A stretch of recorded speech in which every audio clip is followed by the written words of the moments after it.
Hello everyone, I am D-Mind, the mind of one and all, and welcome back to another episode of One Small Fire at a Time. And when we left off, Janis got into a fight and now we're playing as we're not playing as anyone actually. Like I said, this is some kind of, they had this book, I don't know what's the term, I keep forgetting. They call it something novel or something like that. It's not it's a different style of a visual novel writing, where you don't use the normal text boxes. Oh well. So yeah, it wasn't at all like what he had imagined when he first heard about the madhouse. Lord Godwin was mostly just agreeing with whatever Aiden and the professor said. The young lord didn't speak much otherwise. A few minutes passed. Oriel Sherwood hadn't returned. A few more minutes passed in silence. The three men had run out of things to say about the surprisingly unremarkable madhouse. There weren't even that many inmates in the building, though they all assumed that was because most of the children were outside playing. Aiden glanced at his two companions. Professor Poe was tapping his right foot and scanning the room, clearly bored. Lord Godwin, on the other hand, was still sitting quietly, his face as blank as a sheet of paper. Aiden could never tell what he was thinking. "I'm going to take a walk outside," Professor Poe exclaimed while rising from his seat. "Would anybody care to join me?" "Yes, I'll go with you," Aiden answered, sounding more enthusiastic than he had intended. "What about you, my lord?" "I'll wait here," Lord Godwin replied. Professor Poe shrugged, before leaving with Aiden through the front door. Moments later, another door opened. Anna Polidori entered the living room with her violin in hand. Okay, I was about to say, wait, you mean it took her this long just to grab the violin and come back? But then I realized, no wait, this could be like at the same time, so while they were having their fight, we could be talking with, Joff and Poe and everyone, and the other tree and the other guy talking, so, it might not take her that long. I wonder if I stayed there, wouldn't Janis have encountered them? Huh. She had gone to the infirmary with Candela to get her mana potion, but the girl had disappeared when she wasn't looking, presumably because Candela had forgotten why she was following Anna and wandered off. Anna hoped that Candela had gone back to Janis, who was sitting quietly by herself, her face turned, her hair bleached blonde and cut short, and her tall masculine figure now clad in... Wait, that isn't Janis? Where had Janis gone? Are we... Like I said, whose perspective are we playing from now? Hers? Anna's perspective? She had told her not to go anywhere, but clearly she had disobeyed that request. That little troublemaker. When she found that girl, she would... More importantly, who is this person who had taken Janis' place? Don't you tell me Anna is Frederic's mother. Don't you tell me. They have the same, well, I mean, Frederic could get his hair color from them, from his father, but they both have the same hair color, and don't tell me. I'm calling it now. Anna's gonna be Frederic's mother. More importantly, who is this person who had taken Janis' place? Anna had never seen this man before. And the fact that we never see Anna in the future means she died. See, this is why I mean that I will spoil the story because I've already played the so-called sequel, or this is the prequel. It came out after, but it takes place before. Yep, Anna is probably dead. Yeah, I mean she is dead. We don't see her in that game, but maybe she died long after the story ends, so who knows. And Mr. Sherwood forgotten to tell her that a new alienist was coming. However, their eyes had locked multiple times since she entered the room, yet he hadn't uttered a word. Anna had never met an alienist who stayed silent when being stared at. Well, except for those who had been hopelessly defeated by Candela's total lack of interest in them.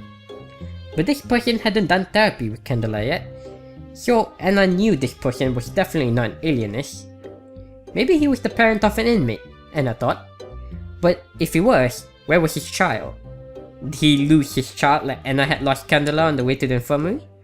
It didn't look like he was looking for anyone though, so Anna concluded that this person wasn't the parent of an inmate either. Can't you just say he's a guest, a visitor? That left only one possibility. He must be a new inmate. Ah, the poor guy must have come to the children's ward by mistake, thinking it was the adult ward. And I perfectly understood how somebody new to the facility could confuse the two buildings. Excuse me, and as said as politely as possible. This is actually the children's ward. What you're looking for is the other building. The man rose from his seat but continued to stare at her. Had he not heard her? She prepared to repeat herself when the man replied, "No, I'm not looking for the adult ward." He wasn't looking for the adult ward? Anna was now even more confused. She had previously come to the conclusion that this person was a new inmate, but if he wasn't looking for the adult ward, then what could he have been searching for? If he was a new inmate, and he had indeed been looking for the children's ward, and then Anna finally understood. This man, no, this boy, was a new child inmate. Oh god. Joff, how could you marry such a woman? How old was he though? Maybe he was 15 or 16, almost an adult, but still a minor. But Anna didn't want to make any more mistakes. The mind of a lunatic was often fragile. She couldn't risk hurting this boy's feelings. Judging from the boy's reluctance to speak, he might be scared of strangers. If that was the case, he was either much younger than he looked or he suffered from some kind of lunacy that left him with the mental state of a young boy. Oh boy.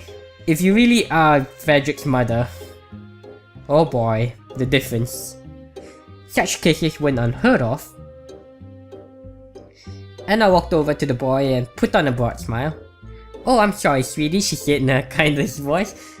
The kind she always used whenever little Johnny cried after wetting his bed. Bixis misunderstood. It was weird to use that tone on such a mature-looking child, but Anna wasn't going to discriminate. "My name is Anna Polidori, but feel free to call me sis." "What's your name, sweetheart?" The boy opened his mouth, his eyes wide, but didn't manage to make a sound. Poor kid, he must be so scared that he can't even speak.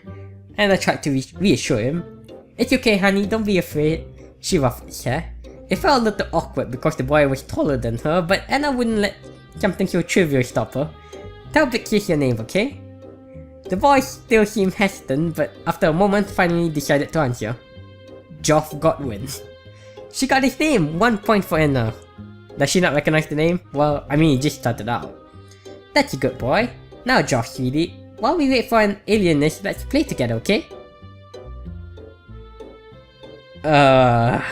Little Joff stammered. "It's okay, sweetie. No need to be afraid. Tell Bixis that what you like to play." "I'm going outside," Joff declared, walking toward the front door. "Well, wait, where are you going?" "Restroom," the boy answered without looking at her. "Oh," Anna chuckled. "It's okay. You didn't have to be embarrassed about that. The restroom isn't that way. Come, Bixis will take you." "Oh, have you learned to go pee-pee by yourself?" Had he? Anna still wasn't sure about Joff's actual mental age. Oh boy. "I guess I could help you with..." No need. Little Joff left the house before Anna could finish speaking. Oh boy. He can walk really fast. Come to think of it, how did he get here? Who opened the gate for him?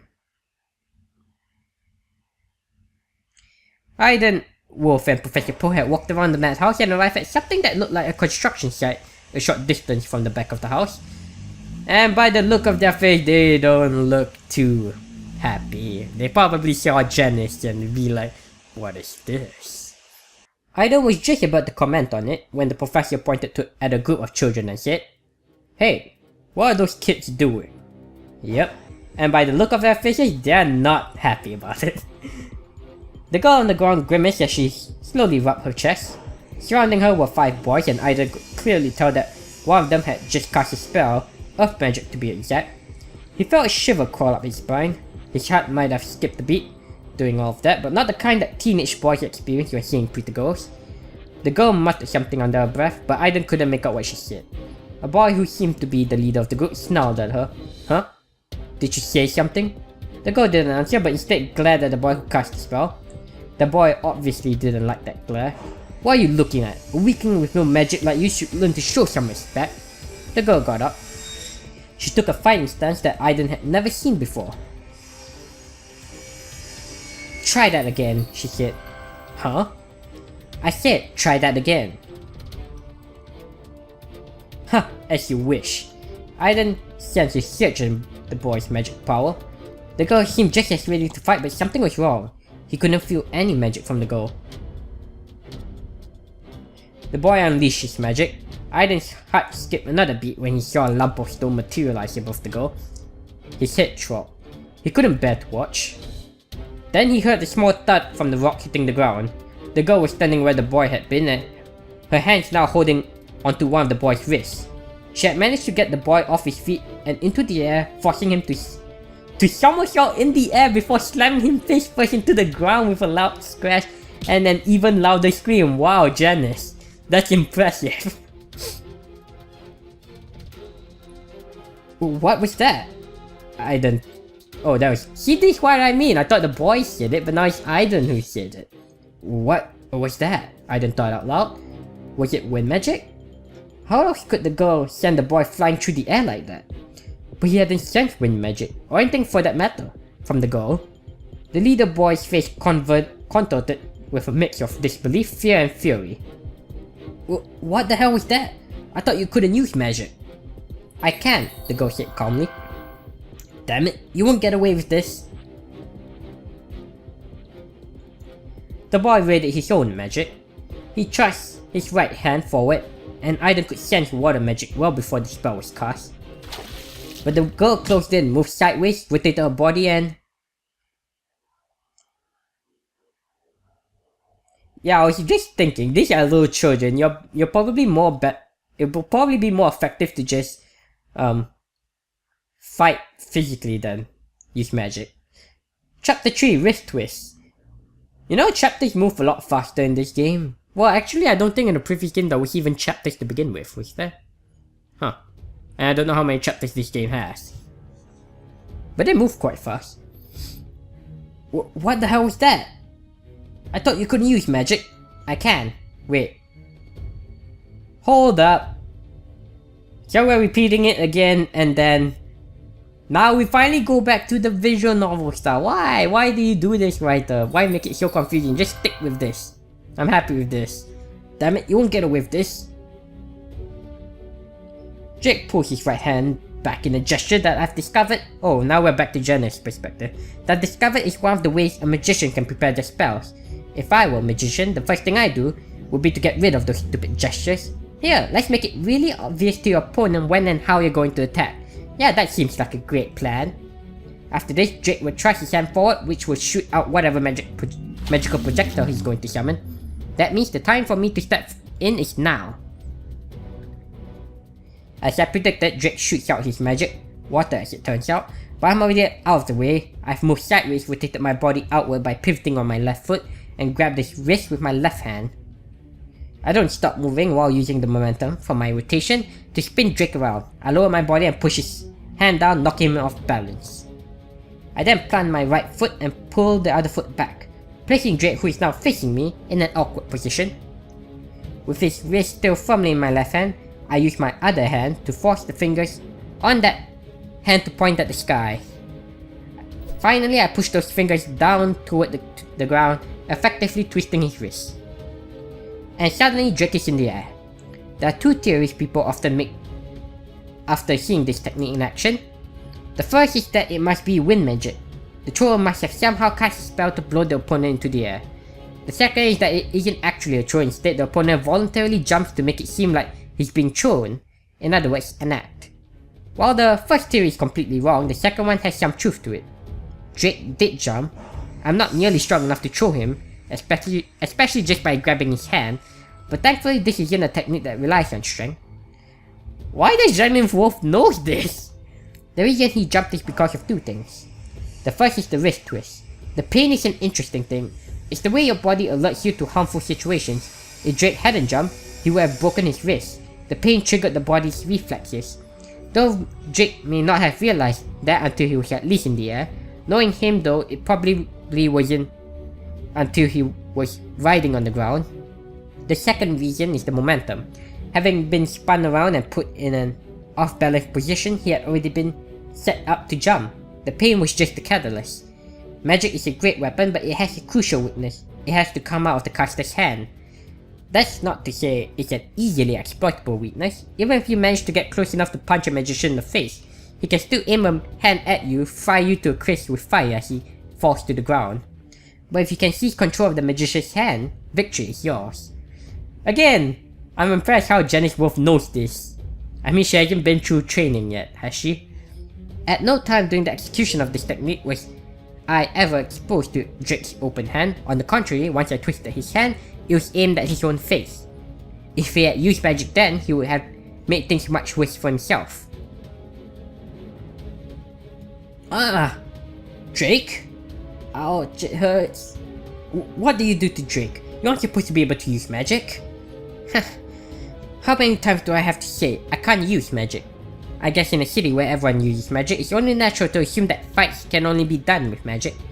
Guys, let's attack her at the same time. Okay, I'll get her from the left. Now I'll get her from the right. Good idea. Now I'll attack from... Where was I going to attack from again? What the hell, guys, just attack from wherever.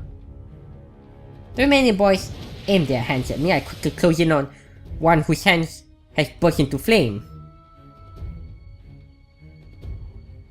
He holds a fireball, but I'm already behind him. I'm glad I grabbed the back of his shirt collar and pull down as hard as I can, lowering in my body as quickly as I can while making a quick stride backward.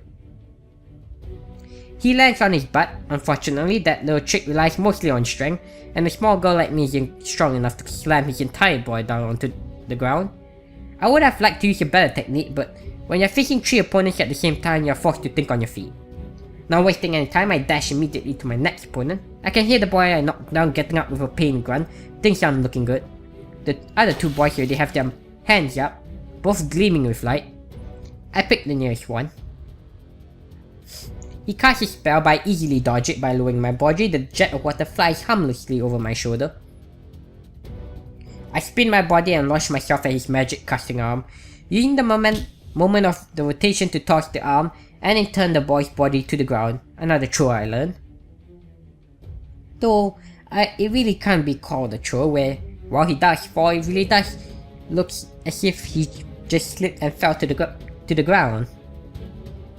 It would have been much more effective if he had swung his hand at me with everything he had, because then I could have used that power against him, but since he didn't, the throw could only carry the strength of a 13-year-old girl. I see him slowly getting back up to his feet, but the third boy is getting ready to cast a spell, so I'm forced to shift my attention to him. Again, I'm still impressed how Janis is fighting. He uses earth magic, but like the 2 before him, I freely move to his side and grab his wrist. I spin him around and then a gust of wind whisks me away from behind. I don't know which of the 2 other boys cast the spell. I soar forward through the air, but I haven't lost yet. As I near the ground, I tuck myself, bringing my right arm forward and arching my back so that my body is curved. As soon as my hand touches the ground, I roll forward using my outstretched arm. The fall still hurts, but at least I'm not seriously injured. Don't let her get up! Attack! Well, not injured yet. Before I can get back on my feet, a rock the size of my head slams it into my back. I can almost hear my bones cry out in agony. Ugh. I fall face first. While I'm still lying on my belly, I'm struck by a torrent of water. So, is Aiden gonna step in by now? I grit my teeth, trying my hardest to withstand the pain, and glance up only to see another boy's flaming hand. Stop! A man's voice blasts, but the boy's hand is still ablaze. Stop it! And that's probably Aiden's magic. Suddenly a swirling wind gobbles up the 3 boys. They whirl violently in the tornado until it vomits them back out, hurling them high into the sky, even higher than the madhouse's roof. You're gonna kill them. Ah! The boy starts to plummet back to the ground. Oh no, we're going to die! But right before they hit the ground, they come to an abrupt stop, suspended in the air. Did we die? No, I think we're still alive. A man strides to them. He's huge, easily 2 or 3 heads taller than me. Didn't you hear me say stop? His 2 arms are spread, one pointed at the opening between the first and second boys, and the other between the second and third. He's using a levitation spell on all 3 boys at once immediately after casting a tornado. Even non-magic users like me could easily tell what this man did isn't something a normal person could do. The boys don't answer the man's question. Instead, they stare open-mouthed at him, their mouths shaped like O's. I don't want to hear you gang up on the girl again. Do I make myself clear? The boys nod furiously. With a small gesture, the man gently lowered the boys, as if he were putting cups of tea on the table. The boys help Jake and the other boy I knocked out earlier, and they all scamper back into the house. The man turns to me. Are you hurt? I touch my back, blood drips from my fingers. No. The man extends an arm towards me. He's gonna cast... He's gonna cast healing magic. Should I let him cast healing magic? Yeah, sure, let the man cast a spell. Oh, we got a plus from him! Yay! A good tingly feeling envelops me, as if I were being submerged in water but without the wetness. A soothing sensation rushes through my body, starting from my chest and quickly spreading out. If the flavor of peppermint was determined by touch instead of taste, it would be pretty close to what I'm feeling on my skin. But just as quickly as it came, the sweet sensation is gone, taking the pain in my back with it. The man and I look at each other. How are you feeling now? One look at this man is all I need to be able to tell that he's a hardened warrior who has seen much more than his fair share of combat. He's probably strong enough to slaughter a pack of monsters without even breaking a sweat. He's definitely someone to be feared. Yet, his voice is the gentlest I've ever heard. I'm okay. Good. Ho ho ho. What a spectacular show. Another man appears. Unlike the first man, this one is barely taller than me. Good day, young lady. Are you okay? What happened just now? It's nothing, just a little fight. Is that so? That doesn't look like my definition of nothing or little. Were they bullying you? Not really. They just don't like me. They always call me names and pick on me. That's what we call bullying. They even beat you up. But I beat them back. Though I lost in the end. Fair enough. I suppose, does this happen often? All the time, but today was the first time we fought for real. Usually they just try to flip my skirt with wind, drench me in water or cast fire really close to my hair. You know, childish stuff. Still, that's an awful thing to do to a young lady. It's no big deal, I'm used to it. I can't use magic, so this will keep happening. You can't use magic, huh? It's impressive that you were able to fight them without magic. So what? I still lost and you had to be rescued. Is that why you're here? Because you can't use magic? You mean the madhouse? Yeah. The inability to use magic. So this sort of lunacy exists too. How interesting. Oh. The short man stops as he notices another man walking towards us. My lord, is Mr. Sherwood still not back yet? No. The man stares at me but says nothing. I return the favor. Unlike the short man, this man isn't the talkative sort. Good, I like him already. I often wonder why people who can't keep their mouths shut aren't sent to madhouses. Isn't it strange that people who feel uncomfortable with talking are said to be unsociable, yet people who feel uncomfortable with not talking are considered normal? The latter to me sounds like the more serious mental problem. I'm going to call it shameless personality disorder. Perhaps the introductions are in order. What's your name, little lady? Janis. Well, it's very nice to meet you, young Janis. This gentleman is the young lord of House Godwin and the founder of Magical Mechanical, Lord Joff Godwin. You may call him Lord Godwin. He points at the quiet man. Joff. Hey, you shouldn't be rude, Janis. It doesn't matter, Professor. Let her call me whatever she likes. I see. In fact, since we are here, you and Commander Wolf should drop the Lord also. Oh, okay. Joff then. The short man speaks to me again. Well, moving on, my name is Johann Poe. People call me Professor Poe. But you can call me Johann. I haven't been a professor for a very long time anyway. Ha ha ha. You haven't been a professor for a very long time. How old are you?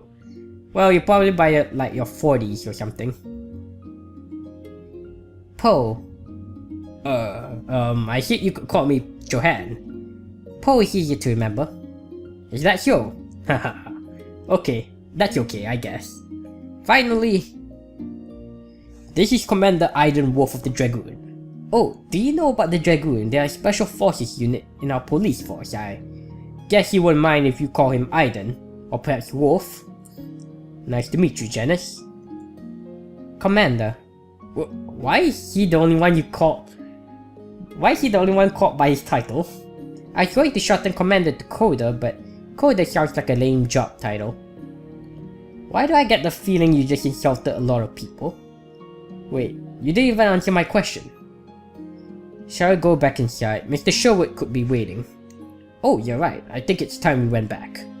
Well, it was nice talking to you, young lady. Let's talk again sometime. Okay.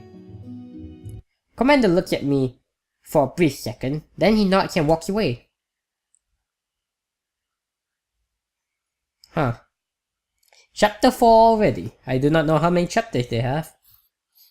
But it might be a short game if it keeps going that fast. Unless they have like 50 chapters, then maybe not. Magic deficiency disorder. Why? This look like one... This guy... I have to give him an accent for sure. My apologies for keeping you waiting, my lord. Not at all, Mr. Sherwood. We showed ourselves around, I hope you don't mind. Of course not, my lord. And please call me Colton. I haven't properly introduced myself, have I? My name is Colton Sherwood. I am the owner of Eclipse. I believe you've already met my wife, Oriel. Yeah, she greeted us at the gate and escorted us here. By the way, I hope you don't mind me bringing friends here. This is Johan Poe, a professor of magical science at the Conservatoire d'Ouverture. Poe nods at Mr. Sherwood. And this is Commander Aiden Wolf. He oversees the Overture Police Dragoon Unit. Oh, is there a special reason for bringing a high-ranking official with you, my lord? Are you perhaps worried that I might be involved in some shady business? Nothing like that.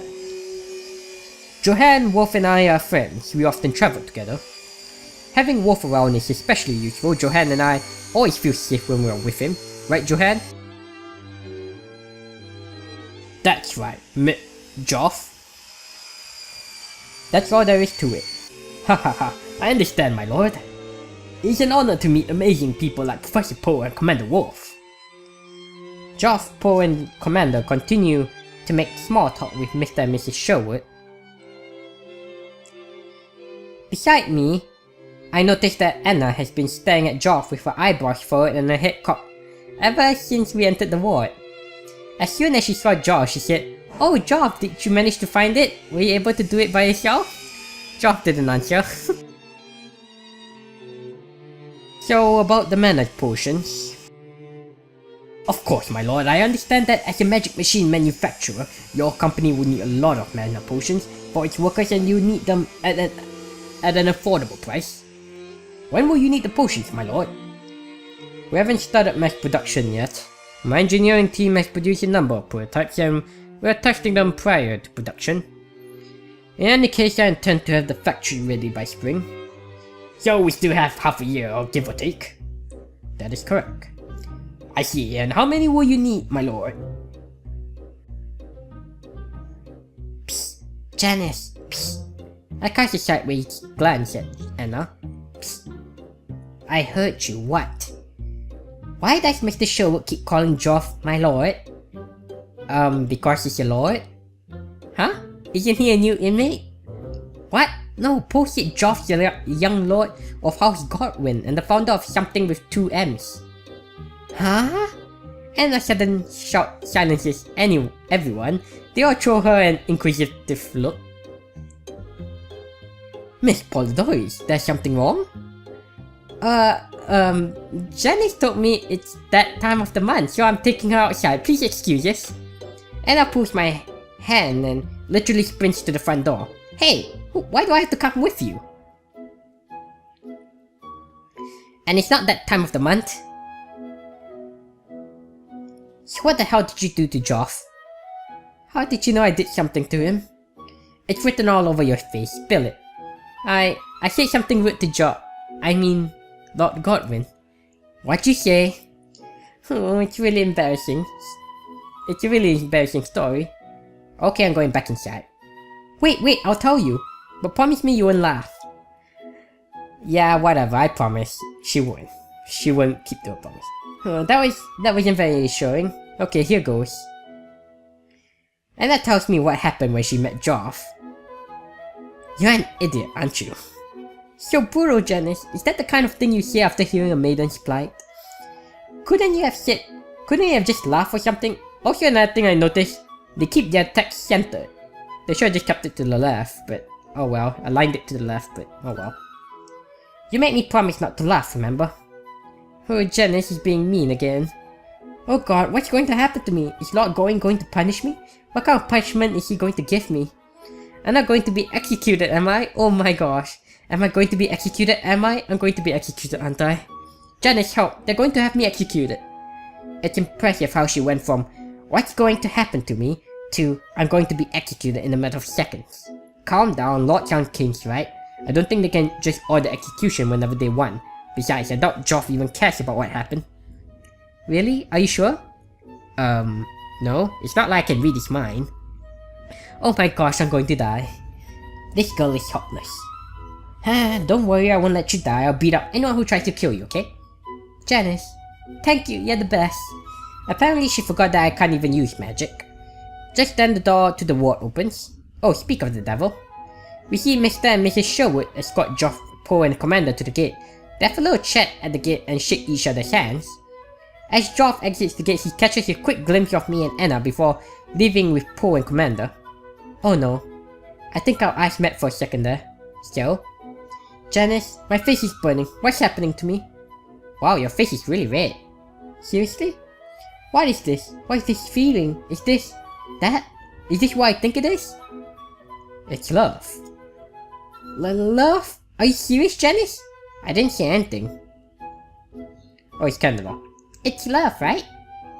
No, it can't be. Love. No, Janis, tell me he's in love. This is Frederic's mother. I can't believe it. I cannot believe that this is Frederic's mother. Guess we know at least he never takes after his mother. Yeah, it couldn't be. Seeing Joff must have reminded you of your shameful meeting and made you blush because it was so embarrassing. Right, that's... wait, what is that overly realistic explanation?